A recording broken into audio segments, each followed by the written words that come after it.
leadership. Who's excited about energized leadership? Yeah. Who here in the room would consider themselves a leader? Please raise your hand. Can you hear me? Because I'm not using the mic. Okay, perfect.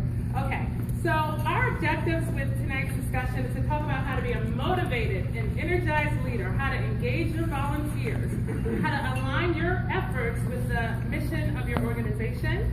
And this may be elementary for some people. Some of you have been leaders in various capacities for a very long time. But we have some new people in the room too.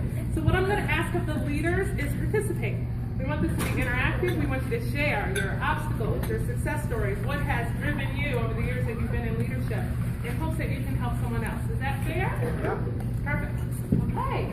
So, if your actions inspire others to dream more, to learn more, and to do more, and to become more, you are a leader. That's John Quincy Adams, and hopefully by the end of our discussion, this will resonate with you. So, inspire others to dream more, learn more, do more, become more, then you are a leader. Many of you know who I am. Many of you know me, whether you've met me prior to tonight, you've just met me today and heard a little bit about my NAMI story. You know that I started in 2007 at NAMI, Maryland as a part-time walk manager. I left there serving in the role of Director of Development and Fundraising and Special Events Coordinator and came to National in 2009. Since that time, I've been on the walks team, one of, I would say 3 or 4 national walk managers on the team that works with the sites. And you know all of those things about me. What you may not know, though, is that I have a very diverse background. Warren talked about franchise ownership. I'm very entrepreneurial. Those of you who kind of connected with me outside of just NAMI probably have observed that. I own franchises in the past. I used to be a parole officer. Who can imagine that?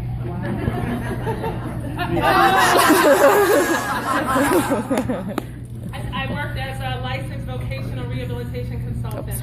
And last year, actually, was able to start my own nonprofit organization for youth, serving to help them become business owners and to learn entrepreneurship. So those are some of the things that I do outside of NAMI. Prior to NAMI and alongside NAMI throughout the years, I've also worked as a freelance consultant to other nonprofit organizations, foundations. I've done other fundraisers, 5K runs, galas, pageants, comedy shows, everything, birthday parties, baby showers, everything that you can think of. And so I do have a pretty diverse background as far as working with people, engaging with volunteers, managing other people's talent. And so I'm going to bring some of that to the table tonight. So not just my role at NAMI. So I will go forward. Leadership. Leadership is all about harnessing energy, your own energy and the energy of those in your organization. What do we think about when we think about leadership? What are some things you can call out? What comes to mind? Organization. Example. Enthusiasm. Leading by example? Yeah. Enthusiasm. What else? Inspiration. Strategic planning. Planning, great. Attitude, that's a good one. What else? Anything else? Confidence. Vision, perfect. So the things I wrote down were setting an example, providing guidance and direction, accepting responsibility, and one of my favorite ones is showing courage, because I think it takes a lot of courage to be in a leadership position. We talked about this in the walk manager group that, when you do things right, you don't always get all of the credit, but when you do things wrong, sometimes you take a lot of the blame. It takes courage to put yourself out there like that, and that is usually an essential quality of a leader. Before we can talk about managing other people and harnessing their energy, we really have to take a look at ourselves, right? And so this says, what is your why? What's your why? When you know why you do what you do, even the toughest days become easier. Who believes that with me? Absolutely. You believe that? Okay. It all begins with you tapping into what your personal motivation is. And so in order to really become an effective leader, you have to know what motivates you, know what sustains you before you can manage and motivate other people. Tap into what makes you uniquely you. Tap into what drives your passion for what you do on a daily basis. What's your why? Is that something you all ever considered, given strong consideration to? Why do you do the things that you do? What makes you hang in there when it gets rough? What made Edna stay when 5 people left their posts and, it probably seemed a little overwhelming, I would say at the least, or even hopeless? What made her stick in there? What difference do you make? What about what you do brings you satisfaction? Anybody want to share? Perfect. Well, helping others. Helping others. Selfless. Helping others. So me, I have always been the kind of person prior to coming to NAMI in 2007 where I stayed on a job about a year and a half. I really struggled all the time kind of not being committed or passionate about some of the things I was doing, and I had this need to be challenged. And I was also the kind of person, if somebody looked at me wrong one day or said the wrong thing, oh, my resume was out, you know? So I really didn't have the connection to anything that I was doing. And even having come to this position at NAMI, I've had to really tap into why I'm here, why I do what I do, and what I can bring to the table so that it's meaningful not just for other people, but so that it's meaningful to me, so that I can get up every day and it doesn't seem hard, and it doesn't seem like work. It doesn't seem, something that's pulling or depleting my energy, and it gives me what I need to push through the obstacles. We said before, everybody here knows what obstacles are, right? And you experience that in your own organization. And sometimes your why is not all that deep. So when I came to NAMI, it was not because I knew about NAMI. I had not heard about NAMI. I actually responded to a part-time advertisement for an event planning position, I believe was the way it read. And when I got there, I still didn't know what NAMI was. And even when I went through the interview process, I don't think it was still clear to me what NAMI was. So I didn't go to NAMI because I was intrinsically connected to the mission or because of personal experience at that point or anything else. I went because Chrissy needed a job and a paycheck and some benefits. And so that's what drove me. And when I came into my role there, I decided I'll do the best that I can do because, I need these things, they're providing these things. But over time, when you're involved in anything, your why should evolve. And that's what's happened to me. So as I learned more about NAMI, as I learned more about mental illness, as I learned more about stigma, as I learned more about and interacted more with the communities of people that were involved with NAMI Maryland at that time, my why evolved. I became a little bit more connected. As I joined the national team and I've traveled all over the country and I've heard people's stories and I can relate them now to my own personal experiences and identify some things that are really more meaningful to me in my life and my family, my why has changed. And when I look at the work I do now with the WALK program, there are days, if I'm honest, that I say, why am I here? And I have to remind myself, what is it? What is it that energizes me to keep pushing? And I think for me, a few years ago, it clicked. And it was when I knew that the program for me became bigger than just me. It became that I thought I had an opportunity to really leave a legacy here, to make a mark on the program. Maybe not anything major, maybe not anything noticeable to anybody else. But for me, if I could just change maybe the way the work was carried out, or if I could just change the way we approach projects in something that was uniquely because I brought it to the table, then that was something that motivated me and challenged me and made me want to just stay connected and get up every day and push through the obstacles and to do things that just hadn't been done. And so that's every day when I get up and times are rough and you guys don't read our emails and call me back. Those are the things that I remind myself of is that, I'm in a position to really be able to make a difference now. And so you can see how over time my why has evolved from something that was really not very deep, really very shallow, really very only about me to something that is very larger and bigger than me and have really a lasting impact. So before you become an effective leader, you have to know your why because that's what's going to sustain your energy as well. We're going to talk a little bit about mission statements. I'm going fast because I know you guys are tired.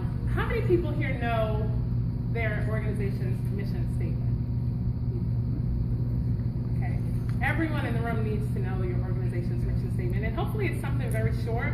Who here can share something very short? It doesn't have to be word for word, but just a roundabout of your NAMI's mission statement with us. Stand up and share. All the people that raised their hand and knew it, right? Okay, perfect.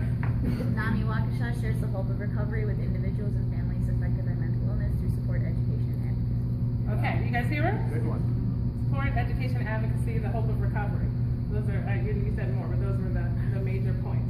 So all of us should know what our mission is. Our mission is different from the vision. We said leaders had to have vision. The mission is what the organization wants to do right now. It's what we want to accomplish right now. We want to provide hope for recovery.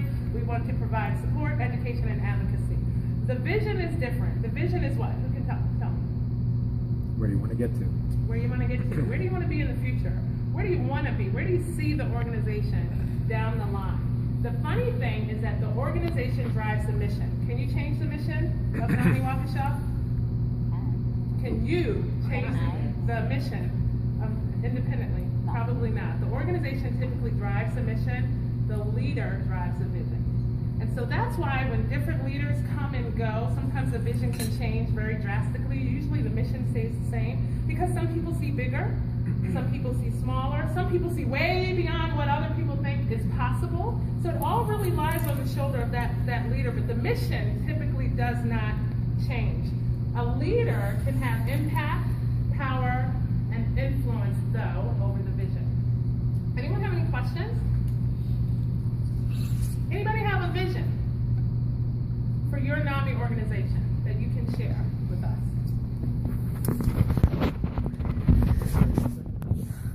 It's because you know why? Because before you even go, I'm sure you already know this, a vision has to be phenomenal. It has to be something that we don't even see coming. It has to knock us off our socks. So yeah, you gotta stand. I'm gonna underwhelm you then, though. Oh, wow. My vision for NAMI Michigan is to become what NAMI National's mission statement says, to become the voice of mental illness in the state of Michigan. Because we've not done that. Well, that's big, right? We want to be the premier organization. We want to be the voice. We want to be the major mental health event in the country. These are things that are huge and they're prestigious, and they come with the understanding that you are reaching that many people, that you're providing hope and help and support to that many people. So that's big. Anybody else have a vision that's different? We should really all work on establishing our own vision statement, and it may be something that comes to pass, never comes to pass. It could come to pass down the line 5 years, 10 years, whether you're still there or not. But you have to have a vision to kind of guide your work. So we have the mission, but you should have a personal vision for your work, for your walk. How many people do you want the walk to impact this year? How much money do you want to raise? It can be any of those things, but you should start working on a vision because that's really going to guide your work and guide your priorities. Once you have your mission statement and know your vision, you're going to be setting goals. How many people have set goals already for their event this year? Tangible goals. And usually for an organization, it's going to be, we're recommending about 5 goals a year. We usually do 3 areas of focus, but maybe no more than 5 for the year. And the reason why is because more than 5 can be overwhelming. It can seem unattainable, right? It can be discouraging if it seems like something you can't accomplish. But what do you want to do? Do you want to expand services in your area? Do you want to raise money, more money? You want to be a household name? You want to work on your brand? What do you want to do? Because this question that I'm asking you all is something that sponsors want to know. It's something that community partners are going to want to know. It's something that in some cases walkers who now have a choice of attending a myriad of events will want to know. What do you want to do? What's the vision? What am I getting connected to? So it's really something that you want to work on. And it's not just you. It should be a cooperative process. So your board, your executive committee. We have people here with advisory committees. We have people that actually involve their local community in their strategic planning so that they can know what the needs are and get their pulse to the ground level to know what people need.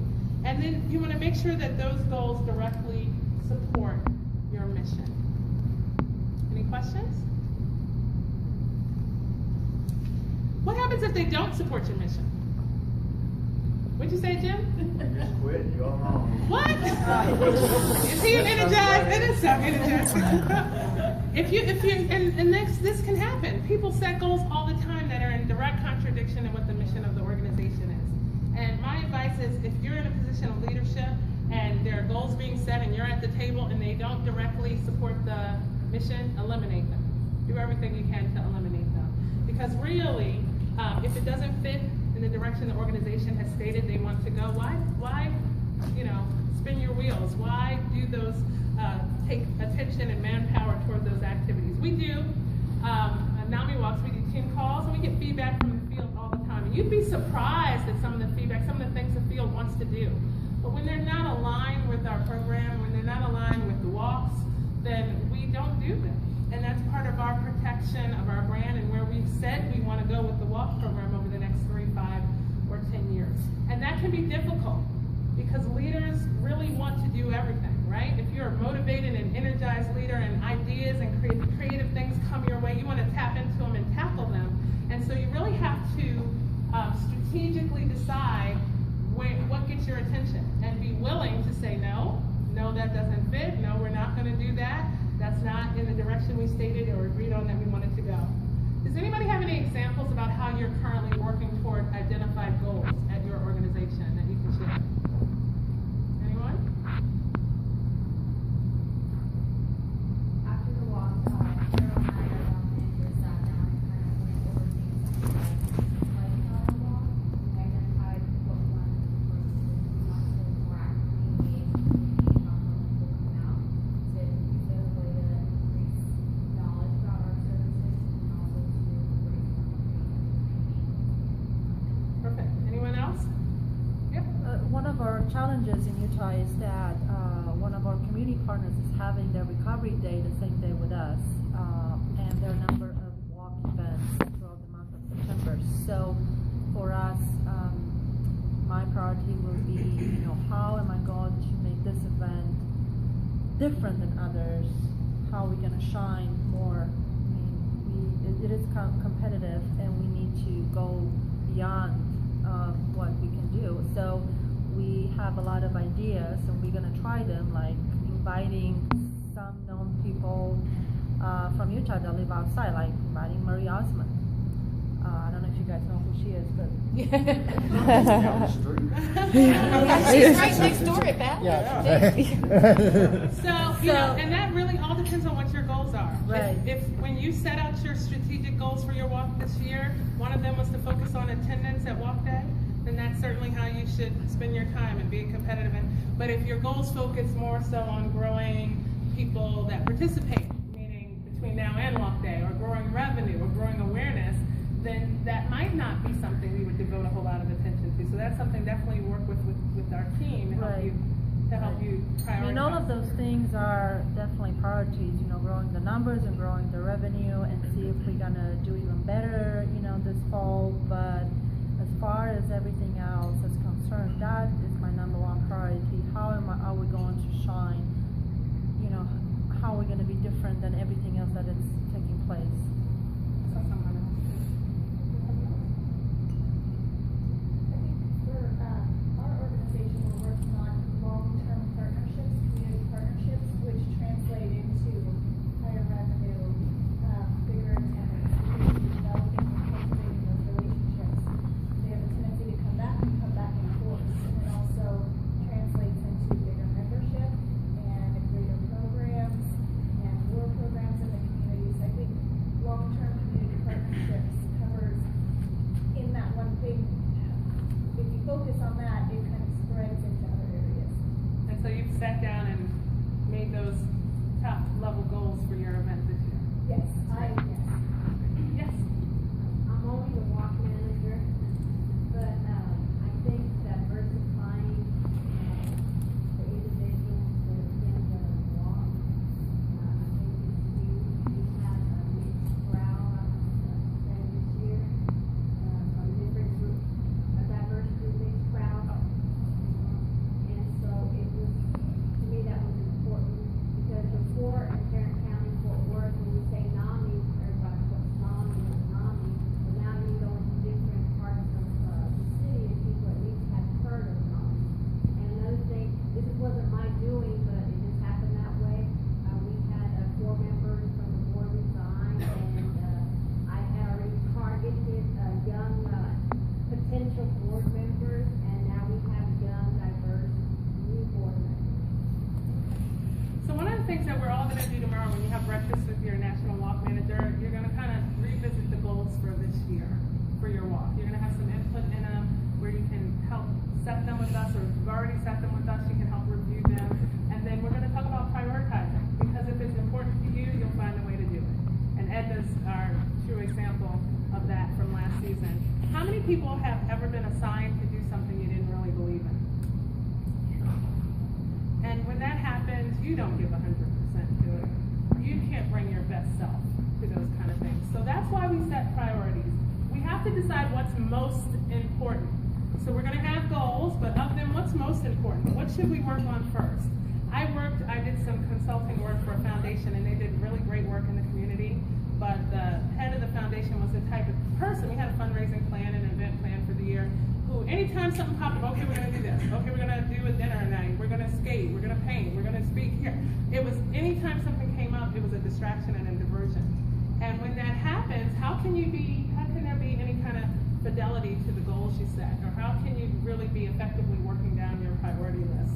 So, you want to make sure that you have laser sharp focus once you set these goals and prioritize. And sometimes the goals seem like they should be one thing, and that's not what they should be. Sometimes we focus on, okay, let's focus on getting everybody in town to walk day, and that seems like what we should do. But is that the most effective way to build awareness? It may be in your community, or it may be another way. It may be through this process, through the peer-to-peer process that we're using the walk, and not necessarily on walk day. So we're going to talk about tomorrow morning setting goals and then prioritizing them so that that you know what to do next. So I know you guys. I'm going to ask you to pass out the handout. You're at the tables, but I'm going to give you this handout to take back with you. How many people in the room think you do just about everything well? Raise your hand if that's you. If you think you do just about everything well. John? Oh, Amy? Chrissy? Abby? Yes. So I'll tell you, I'll be very transparent. That's one of my biggest weaknesses. And, when they ask you on the job interview, what's your weakness, whatever that, is something that I'm honest about. I really think I do everything pretty well. And I do. But sometimes you can be short-sighted, and nobody does everything well. Nobody is perfect. Sometimes there can be a lot of pressure, though, to be perfect, right? There can also be a lot of pressure not to appear weak. And so you want to be in a position where you feel like you do everything well, and at least that's the perception. But you can't lead other people unless you're very aware of your own strengths and weaknesses. So this is a tool, because everything does not come easy to everybody. And so we want to embrace the opportunity to evaluate our own strengths and weaknesses. You don't have to fill this out with me now, but I want you to look at it as we kind of discuss this sheet so you can look at it at home. These are some categories I kind of started on the left column, 1 through 10, that I thought would be consistently useful for nonprofit leaders. You may have other ones that are specific to your state organization or your local affiliate, but I thought these, especially for walk leaders, would be some useful skills to have. You're not going to share these. I'm not even going to ask you to give feedback, but just to have some reflection on these areas. So we already said everybody in the room raised their hand and said that they were a leader. So can we make the assumption that then everybody's a very strong leader? True? No, not true. Not true at all. Because sometimes you end up in leadership because you're thrust in leadership. Sometimes you end up in leadership because you're there. Sometimes you end up in leadership because you're willing. And it does not necessarily mean that everyone who has a title of leader is somebody that possesses all of the skills of somebody who's a high-level, effective leader. And so that's something we need to acknowledge. And so take a look at that as we talk about performance management, developing other people, managing human resources, supervising others, really guiding and motivating. And remember what John Quincy Adams said, encouraging other people to dream, be, become. Is that you? Okay. And if it's not you, it's okay. So this is a forum where we can acknowledge that, because if it's not you, there are things you can do to develop those skills, to strengthen those muscles, to get better in those areas. We have outreach, marketing, and PR. How many times in the walk do we get some news coverage, or we get to be on the morning show, or we get a radio spot, and you listen to it, and you sit back and say, oh my gosh, they sent the person who had the biggest title, or they sent the person who had been there the longest, or the person who, was the president, or the ED, or whatever. But does that mean that person was the most effective, skilled person to go and manage that interview? Are we leaders and humble enough to know when it shouldn't be us? No? I think that brings me to kind of think about the difference between a leader and a manager, because a lot of us are great managers and know how to knock those tasks out, but a leader is more in line with your vision, and I imagine that a manager is more in line with your mission statement. Wow. That's very same thing with goals. I like to think about it as a lot of us don't know how to differentiate between goals and objectives. That's right. And learning how to do that is really, or can really make you more effective. And it's a continual process. So all of us continue to learn these skills every day. But, you know, look at yourself and assess yourself in PR. If the New York Times walked in the room right now, are you the person to give the statement? And if not, find someone and attach them to your walk that is. It's okay that it's not you. Because you don't want to stand in the way of what? Progress, right? Fundraising and development. You know, that's something that we hold dear and that's very important to us. How many people know that fundraising is a skill? It's an acquired skill. There's an art to the ask. There's an art to cultivating relationships with donors, with corporate sponsors. There's an art to writing grants and approaching foundations. And it's not fly by night. If that's not you, it's okay. That's an area, there are all kinds of resources, webinars and books and continuing education. And there are other people that you could elevate within your organization or within your committee or within your team to take on that responsibility if you're not very strong in that area. Event planning, another thing, that's a skill set. We have a young lady that works with us at NAMI National that's been there about 1.5 years that does the convention, and I kind of sat back this year and observed her. You have to be so organized. You have to have lists and lists for your lists and checklists and keys for the lost keys, and it's a lot. You know, I do this with Melissa and Evie and the rest of the team. This is nerve-wracking. All these dinners and rooms and flights, and it's an acquired skill, and it's something that, you know, you really have to be very detail-oriented. So is that you? Are you very strong? Is that an area where you can use help?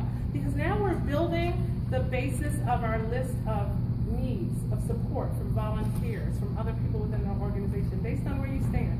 You have IT. We're not even going to go there. We got Tom and Wayne in the room, and I'll just tell you that that's where I struggle. And I'm a person that's really good on the computer. I have a mental block, though, I think. And Wayne yells at me weekly for what I don't know about our web platform. I'll help you, Bill. You'll help me, okay. Negotiation. That's a very strong skill. You know, all of these events that I've done, not just for NAMI, but for other organizations, you walk in, what's the budget? Typically, what's the budget to plan a nonprofit event? Zero. So you have to be able to, where's my young lady from that got the Disney tickets? And yes, you have to be able to go and to negotiate. We don't pay full price for anything. You know, we go, we talk them down, we get it discounted. When you tell me it's $10 and they won't go any lower, I say, let me call. And then I call you back and say, I got it at $6. Because we're going to negotiate, and that's a talent. Can you do that? Can you be aggressive and assertive enough to get what you need to get from people who have what you need? Okay, so volunteer management, financial tracking, communication, and lastly, I put interpersonal skills. You may have some things to add to this list. This may be a tool you take back and use with the rest of your community to assess where their strengths are. Interpersonal skills. Everybody is not nice. Some people are downright mean and nasty. Y'all don't know anybody like that, I'm sure, but I do. And these people should not be the people that you put in charge of calling your walkers, that you put in charge of contacting the corporate sponsors, that you put to greet at the door at the luncheon. You know, so you have to assess people and meet them where they are. And so what I would say using this tool is anything that you can honestly assess yourself at and you're not strong or very strong is an area where you need support. Is that fair to say that for your walk? And that's an area where you're going to recruit other people to serve on your committee. You know, I tell this story, and I do this presentation for other organizations, and so I have a lot of NAMI references. And I told Warren, I said, I feel nervous, and I have to do the presentation in front of you. And I tell this story that years ago we had a different leader at NAMI, and I call him the Iron Fist ruler.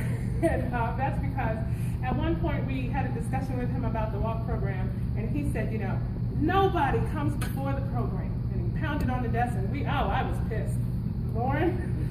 But, you know, years later, with maturity, with a little more understanding, he was right. He was right. None of us, and our lack of being perfect, our lack of doing everything well comes above what the good work is that we want to do. So it's our responsibility as leaders to evaluate ourselves, to acknowledge where we may have some weaknesses, myself included, and to seek support. Are there any questions about that? Okay. So what are some things that you guys do to sustain your own energy? How do you get through the weeks? How do you get through the months? What are some things that you do? You. We just had this discussion. Yeah, you. See, she's not sustaining her energy. Tom. What I personally like to do is I like to set short-term goals for myself. So if I like look too far ahead, you get nervous, you get uncomfortable with the situation. So really setting a goal for the week or the month really gets you to where you need to be. I like to talk to like our family to family instructors or something that's going on right now, and hear a couple of stories from some things that have positive stories of what's been going on recently. Reignite your passion for what you're doing. Yes. I look for the yes, whether it is a yes, I'll sponsor you, yes, you can have the room, yes, you can have this donation, yes, we'll give you money. I look for a yes. I don't care if it's yes, you can order lunch today. It's as long as I get a yes from something, that motivates me to ask another question, and that other question may lead to something bigger. Very good. Great. Mine really speaks to your second bullet. Some years ago, I learned that attitude is a choice, it's not a circumstance, and I can choose to have a good attitude about all things. Right. That's great advice. Yes. I communicate a lot with my colleagues and some of the board members about events and things and issues, and a lot of times ideas come forward, and they're such great ideas, and I go to my boss and she says, let's do it. So for me, that's great because it's a group project. Yes. It's not just me. Engaging other people. Yeah. Make my check marks on my to-do list with gusto. Bonnie? I think sometimes we have to stand back and take some time, downtime, to be able to refocus and to move forward. How many people take time for themselves? Not enough. A lot of us that are type A, I'm here. type B, we have a hard time doing that, but not enough. We have a positivity jar at work. Wow, what's And that? we have it right in the kitchen on the windowsill with a little pad of paper and a marker, and we just, every so often, just take Reach it out, in there and- reach in there, and mostly it's mostly staff meetings, we go through and read it, but when it's, heavy duty at work and there's a lot of stuff going on, we just take it out and all We used to have in the positive kitchen. thoughts. We have a swear jar. And it didn't snow today. Great. So I put take time for yourself. Who here works around a whole lot of positive people? Who can honestly say that? Where do you work now? People we interact with on a daily basis. It's great to be able to say you work with positive people. I tell this story. There was a young lady that some of you may remember that was on our team a few years ago named Molly. And she was abnormal. Boy, she was the type of person that on Monday morning would come in smiling. I couldn't understand. She was always smiling. Even now, I'm still in touch with her. She's always happy and always smiling. And we traveled together one time, and we were at the airport going through the TSA.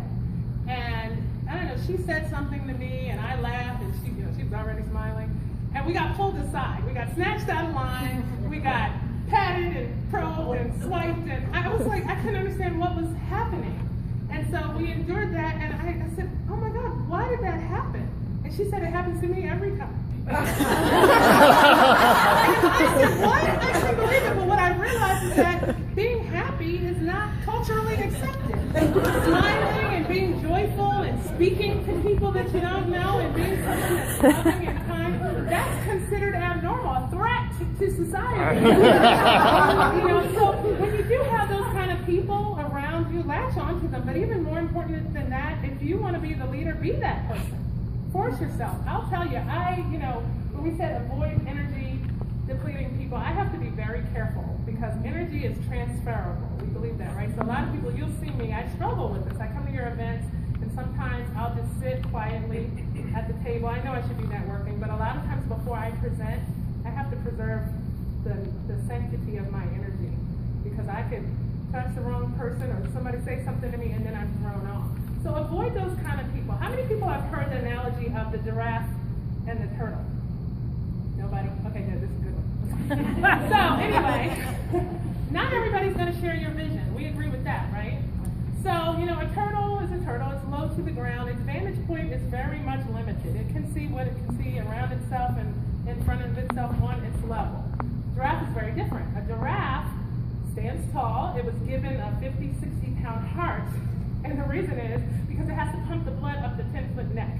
Don't ask me why I know this stuff, but pumps the blood up the 10-foot neck. The giraffe's vantage point is very different than that of a turtle. It doesn't mean it's better. It doesn't mean the turtle is wrong or the giraffe is wrong. Nobody's is better or worse. It's just very different. But what we know is that a turtle will never be able to see at the vantage point of a giraffe. They'll never be able to see the vision of a giraffe. And what's interesting to know, see, I watch Animal Planet, is that a giraffe, if it was to ever bend down to where the turtle was, it would pass out.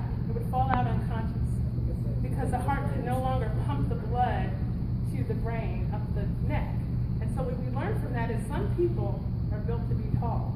They're not built to see at the vantage point of a turtle. It doesn't make it wrong, but you'll never see the way they see, and they'll never see the way you see. And so you have to protect that. Leaders are giraffes. You're going to see big, you're going to see far, you're going to see wide, and stay away from turtles. We are fit to manage other people. We're fit to recruit and to retain and to motivate other people. Some people will say, this says many hands make light work. I did this somewhere else and somebody said, yeah, but too many hands, too many cooks spoil the broth. So how do we feel about that? If energy is harnessed by the leader, then can we effectively manage volunteers to our benefit? Can we build an army of people to help us get what we need done? Sure. Where do you find your volunteers? Okay, membership, the grassroots. Okay. Where else? Schools. Corporations. Where? NAMI campus. Okay, university students, NAMI on campus. Rotary clubs. Rotary clubs. Anybody use social media to recruit? Perfect. Craigslist. We have sites that are dedicated just to matching volunteers, which is Sparked, Volunteer Match. Some of them will help you recruit volunteers that can come and work with you in person. Some of them will help you recruit people who can telecommute, who can do things from a remote office to help you. And you want to treat these people as professionals. Abby talked about that earlier. You want to make sure that you are interviewing them, you are offering them a job description, and that you're creating the understanding that it's not just them coming to do something for you, but you're creating an opportunity for them to be a part of what you're doing. But once you get volunteers, you have to make the experience meaningful. What does that mean? I have to be prepared, make it easy, keep them busy, figure out their why, convert them into supporters, and spread the word. You want to give your volunteers ownership so that they don't come in one day and you don't hear from them anymore. You want to get them fully invested in the work that you're doing. So I put down 2 tips. The first one is to find out what they want. And then the second one I put is to then address that in the course of their daily work. Anybody want to take a shot at what I mean by that? Maybe get to their why.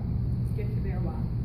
So just like you need a why to sustain your motivation and your energy and your passion for what you do, they have one too. Volunteers, staff people, walkers, team captains, sponsors, they all have a why. So find out what they want, in this case volunteers, and then incorporate that in the course of their daily work. If I'm a stay-at-home mom or I'm a retiree, and I want to come in and volunteer, yes, I'm connected to NAMI, but I also want to get rid of the isolation of being at home alone.